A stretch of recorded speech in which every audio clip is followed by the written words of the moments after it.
आज का विषय है प्रेम में समानता। आप सभी अच्छी तरह से जानते हैं, समझते हैं, अनुभवी हैं कि प्रेम में समानता रहती है। प्रेम में असमानता नहीं होती।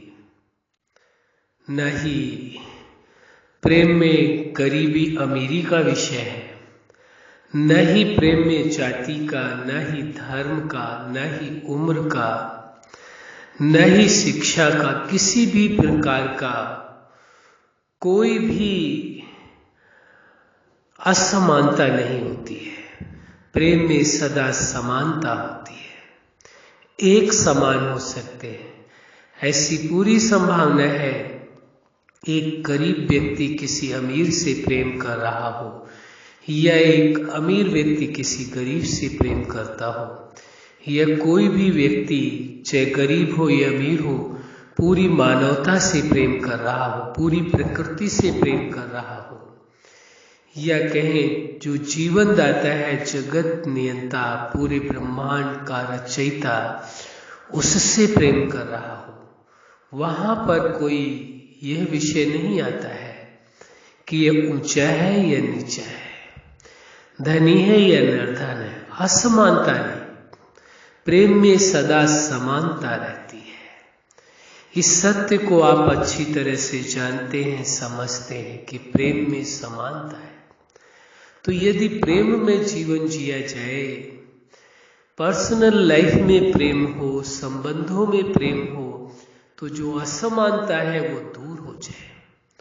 पूरे समाज के साथ यदि वास्तव में प्रेम का रिश्ता हो, हर इंसान के साथ, जिसे इंसानियत का रिश्ता या मानवता का रिश्ता कहते हैं, वास्तव में यदि मानवता का रिश्ता सभी के साथ हो, तो ये सत्य है कि वह रिश्ता समानता का रिश्ता होगा, प्रेम का रिश्ता होगा।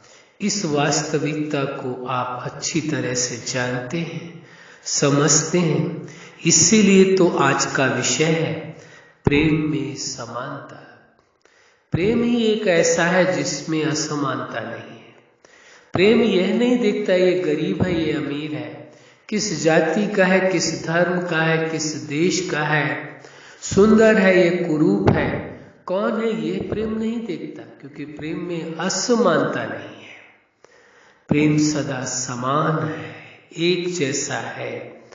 प्रेम एक जैसा था, एक जैसा है और एक जैसा ही रहेगा। प्रेम परम पावन था, परम पावन है, परम पावन रहेगा। इसीलिए अक्सर हम ये बात कहते हैं कि प्रेम की तुलना कभी भी आसक्ति के साथ, वासनाओं के साथ या लगाव के साथ नहीं करनी चाहिए। जब कभी भ्रमवश व्यक्ति प्रेम को आसक्ति मान लेते हैं, लगाव मान लेते हैं, वासना मान लेते हैं, तो ये प्रेम के अस्तित्व को ही मिटाने का प्रयास है। वास्तविकता यह है कि प्रेम का अस्तित्व सदा कायम था, सदा कायम है और सदा कायम रहेगा। तो प्रेम में समानता है, इस समानता को सदा कायम रखना है, इस समानता को समाप्त नहीं होने देना है। इसीलिए आज का विषय है ये प्रेम में समानता। जब प्रेम में समानता हो सकती है, तो प्रेम करने वालों में समानता क्यों नहीं हो सकती है? प्रेम करने वालों में एकता क्यों नहीं हो सकती? एक दूसरे के प्रति सुंदर व्यवहार क्यों नहीं हो सकता है? अवश्य हो सकता है। तो प्रेम की समानता को अच्छी तरह से समझना होगा, स्वीकार करना होगा। जब प्रेम में समानता है तो विचारों में, भावनाओं में, व्यक्तियों के बीच असमानता का प्रश्न ही नहीं उठता है। असमानता का कारण है प्रेम के अस्तित्व को स्वीकार न करना, या जो आज का विषय है कि प्रेम में समानता, इस विषय को पूरी तरह से स्वीकार न करना। इसी के कारण ही असमानता है, इसी के कारण ही भेदभाव है। जहां प्रेम है वहां भेदभाव का तो प्रश्न ही नहीं उठता है। जहां प्रेम है वहां टकराव का तो प्रश्न ही नहीं है। जहां प्रेम है वहां असफलता का प्रश्न ही नहीं उठता है। जहां प्रेम है वहां सफलता है। जहां प्रेम है वही संबंधों में प्रेम है, सुख है, आनंद है। इसलिए इस सत्य को पूरी तरह से स्वीकार कर लेना आवश्यक है, समझ लेना आवश्यक है कि वास्तविकता है क्या।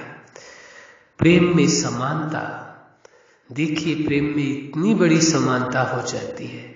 इंसान जब किसी इंसान से प्रेम करता है तो समान हो जाता है। वो गरीबी अमीरी, न जाति, न उम्र, न भाषा, न व्यवसाय, कुछ नहीं देखता है।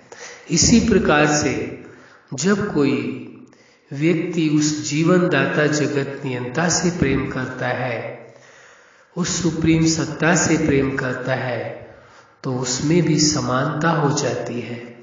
वह उस सुप्रीम सत्ता के समान हो जाता है।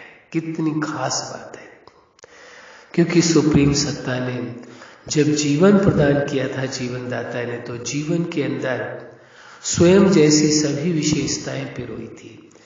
तो जब उस जैसी विशेषताएं अंदर मौजूद हैं, सुप्रीम सत्ता की जैसी, जीवन दाता की जैसी, तो फिर आप में और सुप्रीम सत्ता में, जीवन दाता में असमानता कहाँ है? सभी एक समान हो गए। ये अधिकार किसने दिया? उस जीवन दाता जगत नियंता ने दिया है। इसलिए इस सत्य को स्वीकार कर लेना है कि प्रेम में समानता थी, समानता है और सदा समानता रहेगी। अच्छा, आप अपने जीवन में सफलता के शिखर तक पहुंचे। आज का विषय है प्रेम में समानता।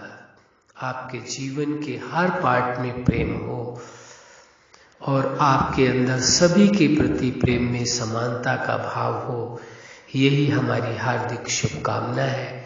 सदा खुश रहे, मुस्कुराते रहें। धन्यवाद।